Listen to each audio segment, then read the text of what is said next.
1절에서 7절까지 말씀입니다.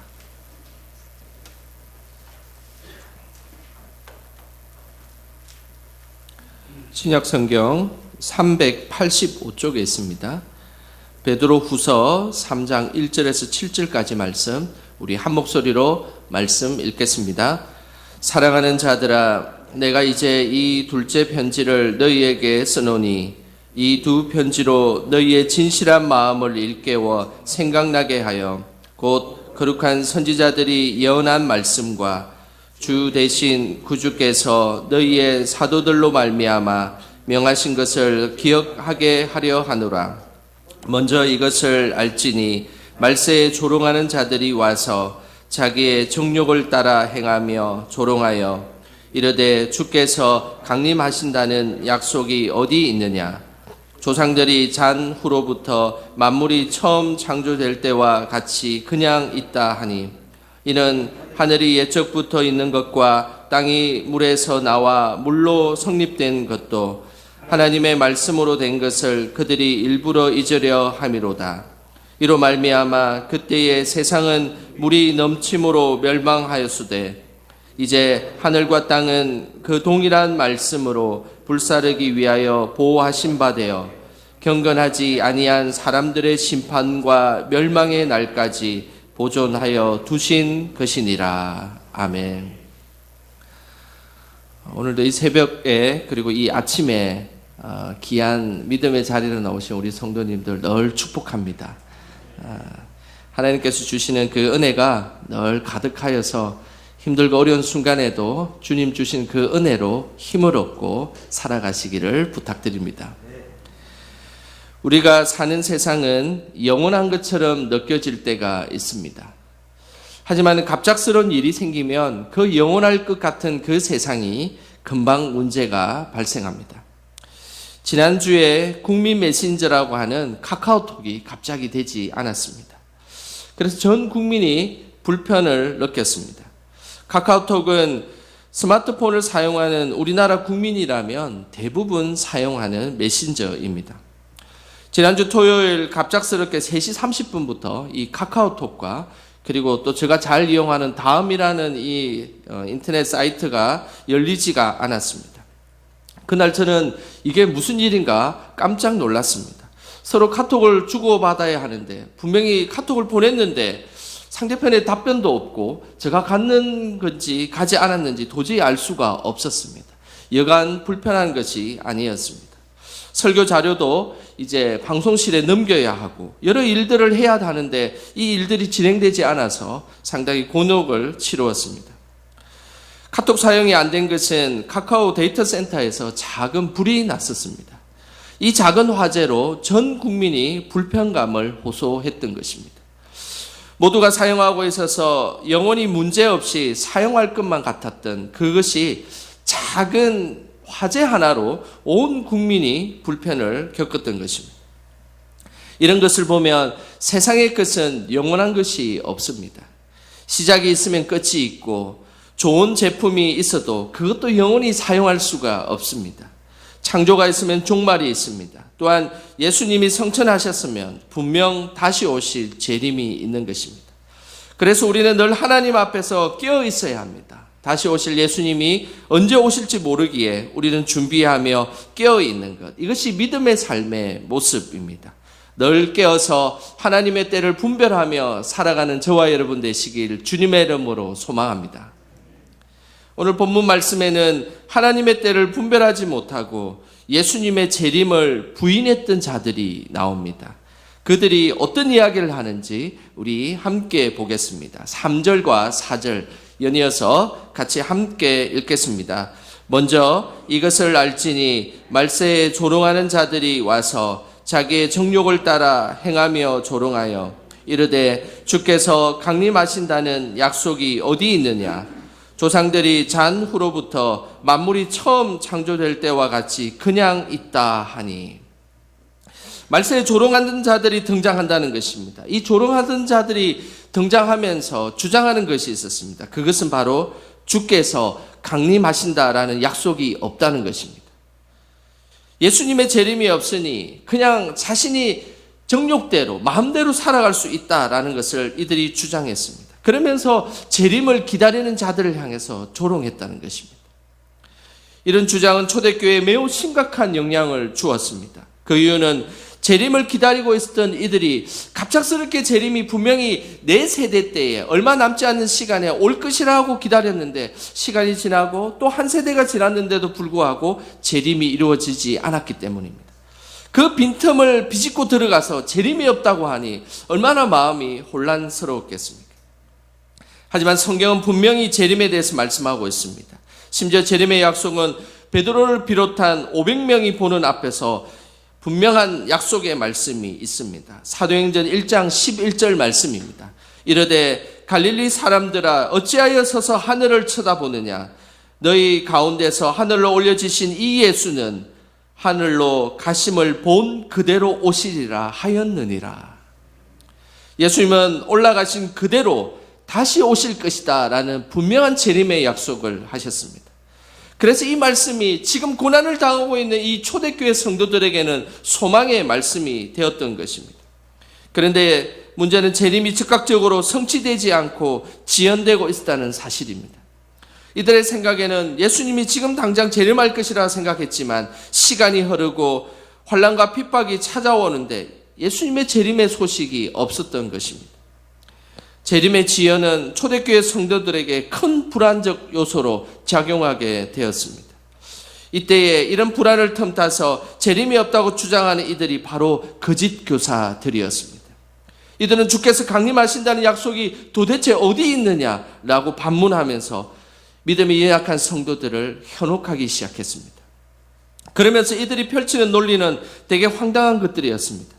조상들이 잔 후로부터 만물이 처음 창조될 때와 같이 그냥 있다는 것입니다. 만물이 이제 창조된 그대로 그냥 지금 존재하고 있다는 것입니다. 보아라, 창조 이후로 세상은 전혀 변함없이 존재하고 죽은 자들도 그냥 죽은 상태로 있지 않느냐. 그런데 무슨 재림이 있고 심판이 있느냐라고 그들은 주장했다는 것입니다.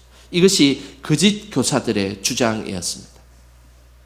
믿음이 없는 사람들은 거짓 교사들의 말에 쉽게 현혹되었습니다. 그래서 이들은 거짓 교사들의 이야기에 동조하며 세상은 그렇게 영원하지 않을 것 같다, 영원한 것 같다, 그리고 종말은 왠지 없는 것 같다라고 그들은 생각하기 시작했습니다. 그렇구나, 세상은 그냥 흘러가는 대로 자연의 법칙대로 그냥 계속 존재하기 때문에 세상이 과연 종말이 있을 것인가, 예수님이 재림이 있을 것인가라고 그들은 반문하기 시작했습니다.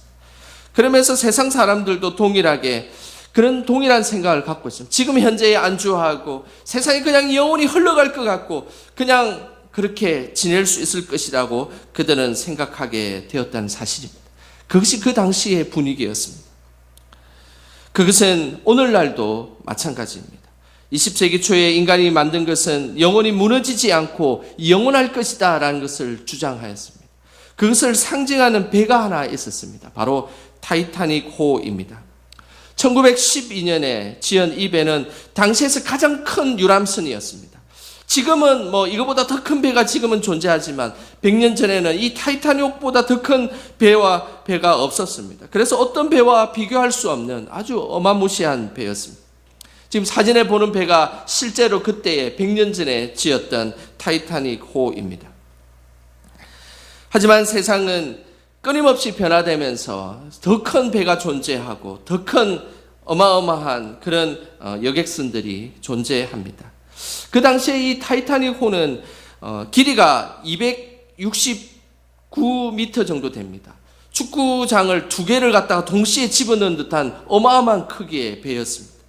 그리고 높이는 20층 아파트. 우리가 20층 아파트면 상당히 높지 않습니까? 그러니 배가 20층 아파트 정도 높이가 되었으니 그 100년 전에 지은 그 배는 어마어마한 배였다는 것입니다. 그들은 생각하기에 이 배는 이제 침몰하지 못할 것이다. 이 배는 영원할 것이다. 그리고 우리에게 기쁨과 쾌락을 줄 것이다 라고 생각을 했습니다. 그래서 그 당시에 타이타닉호를 다들 물 위에 떠다니는 궁전이다 라고 호칭을 지었습니다. 정말로 궁전과 같은 것이 물에 둥둥 떠다니 그때 그 당시에 100년 전의 사람들의 눈에 보기에는 얼마나 대단했겠습니까? 이 배는 어떤 풍랑도 침몰하지 못하고 그리고 인간이 만든 것은 영원할 것이다 라는 20세기의 아주 기념비적인 그런 물건이었습니다. 하지만 이 배는 빙하에 부딪혀서 1912년 4월 15일에 5일 만에 침몰하게 되었다는 것입니다. 그때에 사망한 사람이 무려 1514명이나 되는 사람이 그 당시에 이 타이타닉 호를 타다가 침몰하여서 사망하였습니다. 당시 타이타닉 호를 운행했던 선장은 설마 빙하 하나에 부딪혀서 이 배가 침몰할 것이라는 것을 한 번도 생각하지 못했습니다. 그래서 그냥 빙하와 그냥 부딪히면 되겠다라고 생각해서 무작정 빙하가 출몰하자 그 빙하에 부딪혔던 것입니다. 3시간 만에 완전히 바닷속으로 침몰하게 되었습니다. 이처럼 세상은 영원한 것이 없습니다. 시작이 있으면 끝이 있고 태어나면 죽음이 있는 것, 이것이 우리가 살아가는 세상임을 우리는 기억해야 하는 것입니다. 영원할 것 같이 방탕하게 살아가면 끝내 종말이 우리에게 찾아오고 그리고 죽음을 임재하지 못한 어리석음만이 우리에게 오는 것입니다. 이런 것들을 어리석게 이야기했던, 주장했던 사람들이 바로 거짓 교사들이었습니다. 예수님의 심판과 재림이 없기 때문에 그냥 내가 편한 대로 육체의 쾌락을 위해서 살아갈 수 있다라고 외친 것, 이것이 거짓 교사들의 모습이었습니다. 이런 주장을 펼쳤던 거짓 교사들의 중심에 없는 것이 있었습니다. 그들이 왜 이런 이야기들을 하고 있었을까? 그들이 왜 이렇게 방탕한 모습을 보이고 있었을까? 그 이유를 오늘 5절에 이렇게 말씀하고 있습니다. 우리 5절 말씀 같이 함께 읽겠습니다. 이는 하늘이 옛적부터 있는 것과 땅이 물에서 나와 물로 성립된 것도 하나님의 말씀으로 된 것을 그들이 일부러 잊으려 함이로다. 거짓 교사들의 중심에 없는 것이 있었습니다. 그것은 바로 하나님의 말씀이었습니다. 하나님의 말씀이 대단히 있는 것처럼 보였지만 실상은 그의 중심에는 하나님의 말씀이 전혀 없었다는 것입니다. 이들이 예수님의 심판과 재림이 없다고 주장했던 이유는 바로 하나님의 말씀이 그 속에 존재하지 않았기 때문입니다. 베드로는 이것을 정확하게 꿰뚫어 보고 있었습니다. 거짓 교사들의 중심에는 하나님의 말씀이 없기에 자연의 법칙에 의해서 세상이 영원히 존재한다는 것을 그들이 주장하고 있다는 것을 알고 있었던 것입니다. 세상이 영원히 변하지 않고 단지 자연 법칙에 의해서 돌아간다는 것, 이것은 기독교 신앙을 정면으로 부인하는 내용입니다. 세상은 자연 법칙에 의해서 스스로 존재하며 영원히 존재하는 것이 아니라 세상은 자연 법칙을 다스리시는 하나님의 말씀에 따라서 창조되었고 그리고 존재한다는 사실입니다. 이것이 하나님의 말씀입니다. 또한 하나님의 말씀으로 세상이 변화되고 하나님의 말씀으로 시작과 끝이 있다는 것, 이것이 바로 하나님의 말씀인 것입니다. 이것을 반대하며 이야기했던 이들이 바로 거짓 교사들이었습니다. 이 거짓 교사들이 이런 생각을 갖게 된 것은 그 속에 하나님의 말씀이 있었던 것이 아니라 그 속에 헬라의 철학 사상이 있었던 것입니다.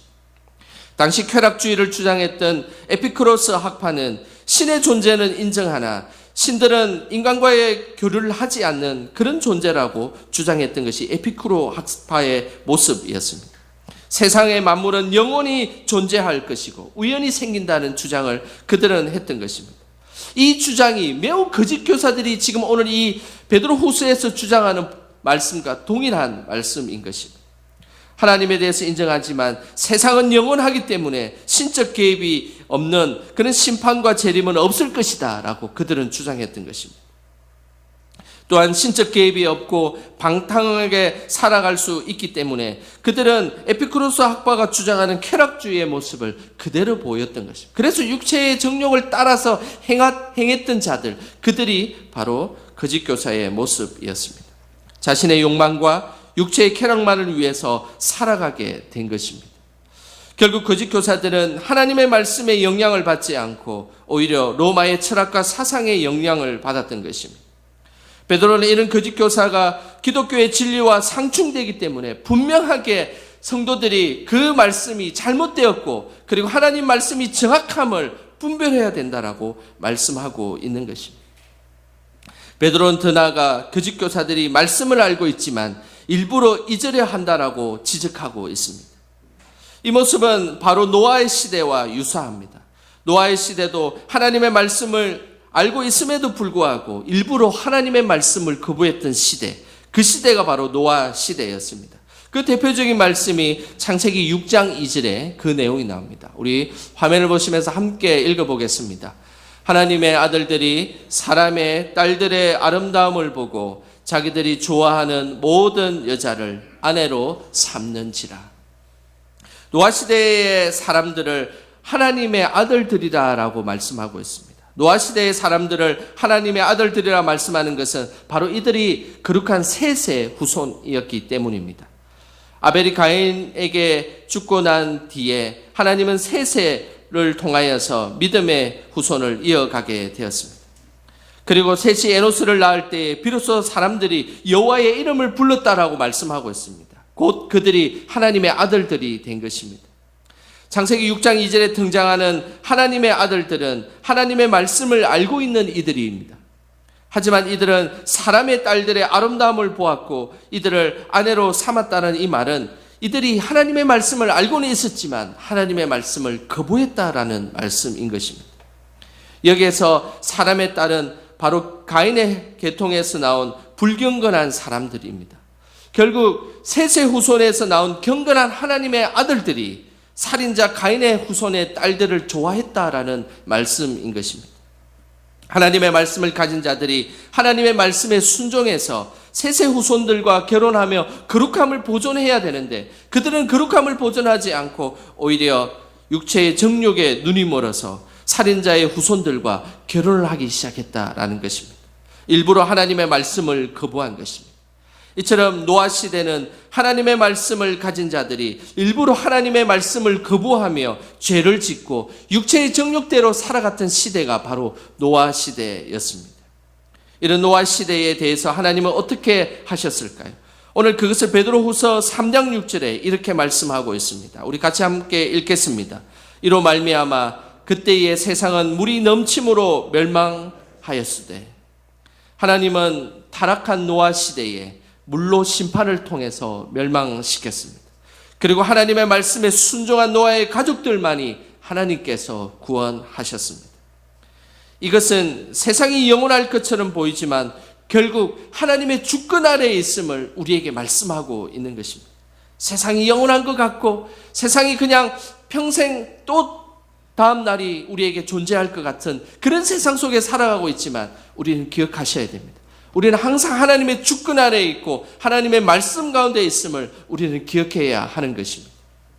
베드로는 세상의 심판도 없고 예수님의 재림도 없다고 주장하는 거짓 교사들의 말은 분명히 잘못되었음을 말씀하고 있습니다. 세상은 분명한 심판이 있고 예수님도 말씀대로 재림할 것을 강조하고 있었던 것입니다.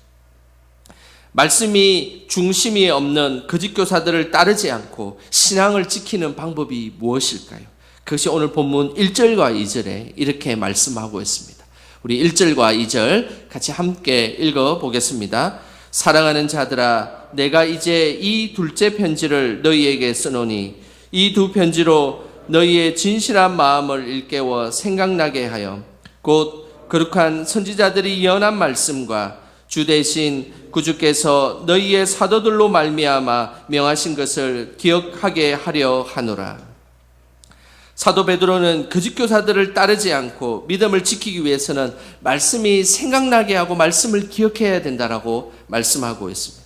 이것이 믿음을 세우는 일이며 거짓 교사들을 이기는 일입니다. 항상 우리는 기억하셔야 됩니다. 하나님께서 주셨던 그 말씀을 기억하고 생각하는 것. 그것이 이 땅의 혼탁한 세상 속에 살아가는 우리들의 모습이 되어야 하는 것입니다.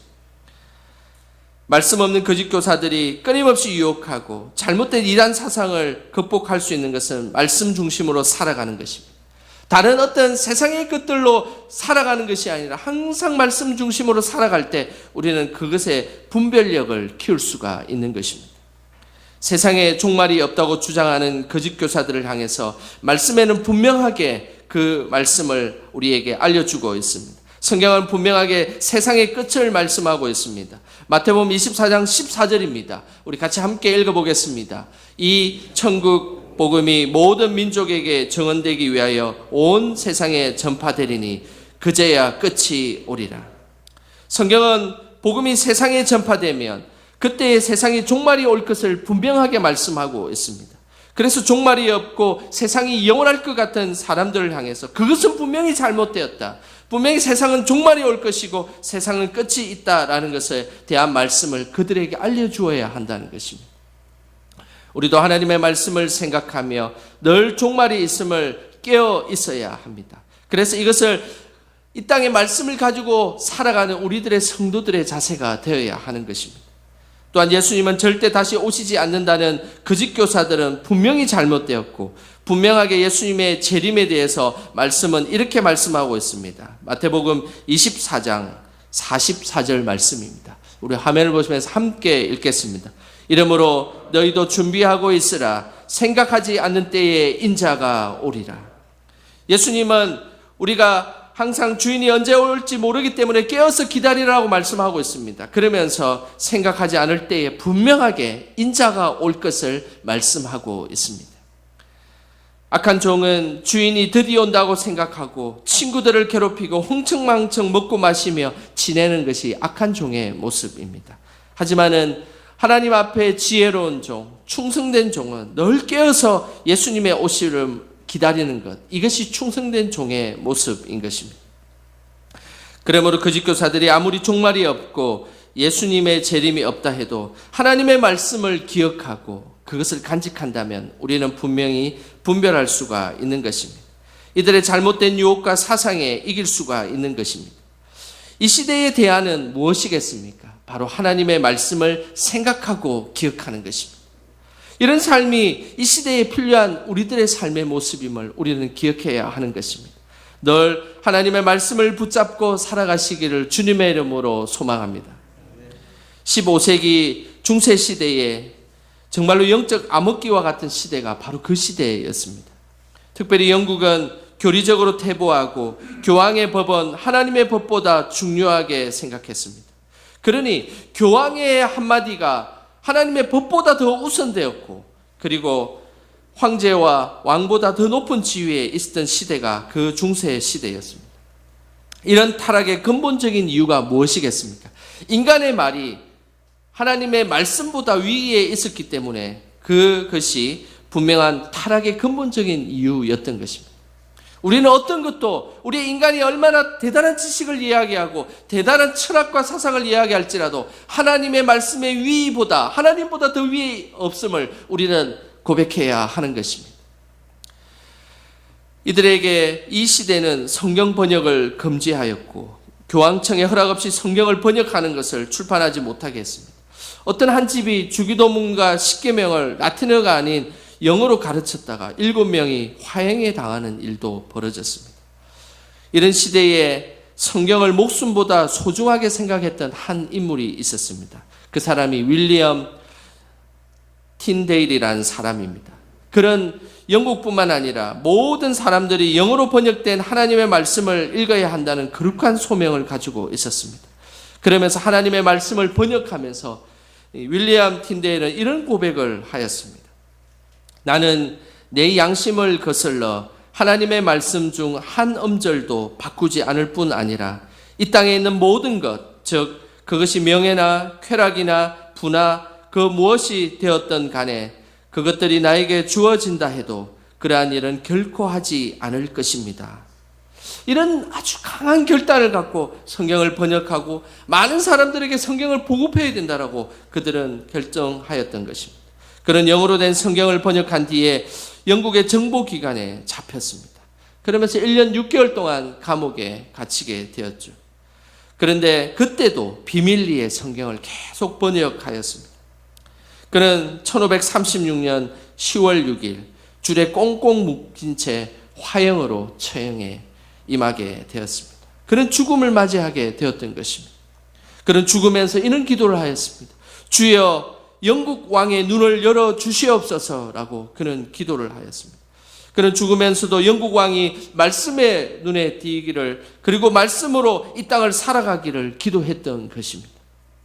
놀랍게도 틴데일이 화형을 당한 이후에 2년 후 1538년에 헨리 8세가 각 교구에 영어로 된 성경을 비치하라라고 명령하면서 그때부터 본격적으로 영어로 된 성경이 온 세상에 퍼지기 시작했습니다. 우리가 읽고 있던 지금 우리가 들고 있는 이 성경은 바로 많은 사람들이 순교의 피를 거두어서 우리에게 전달된 성경임을 우리는 기억하셔야 되는 것입니다. 이런 성경을 소중하게 생각하고 단지 가지고 있는 것이 아니라 읽고 묵상함을 통해서 내 마음의 중심에 성경이 자리 잡을 수 있도록 하는 것, 이것이 하나님이 이 땅을 살아가는 우리들의 성도의 모습임을 말씀하고 있는 것입니다. 기독교의 부흥과 성령의 역사는 꼭 말씀을 기반으로 이루어져야 합니다. 그래야 하나님의 교회가 건강한 부흥과 역사가 일어나는 것입니다. 인간적인 수단과 그리고 한때 지나는 그런 프로그램 같은 것들을 통해서 이 땅에 우리의 삶에 믿음을 세우는 것이 아닙니다. 우리는 항상 말씀의 중심으로 그것을 세워나갈 때 우리는 이 땅에 하나님의 영광을 위해 살아가게 될 것이고, 그리고 이것이 잘못되었고 이것이 거짓된 것을 정확하게 분별하며 살아갈 수가 있는 것입니다. 늘 진리의 말씀 가운데 거함으로 거짓된 것을 분별하고 말씀 가운데 든든히 서는 저와 여러분 되시길 주님의 이름으로 축원합니다. 기도하겠습니다. 하나님 아버지, 생명의 말씀을 주시고 믿음으로 하나님의 말씀을 고백하게 하심을 감사드립니다. 늘 진리의 말씀을 목숨같이 사랑하게 하시고 혼탁한 세상 속에서 주의 심판과 재림을 깨어 준비하는 우리들이 되게 하여 주시옵소서. 예수님의 이름으로 기도드립니다. 아멘.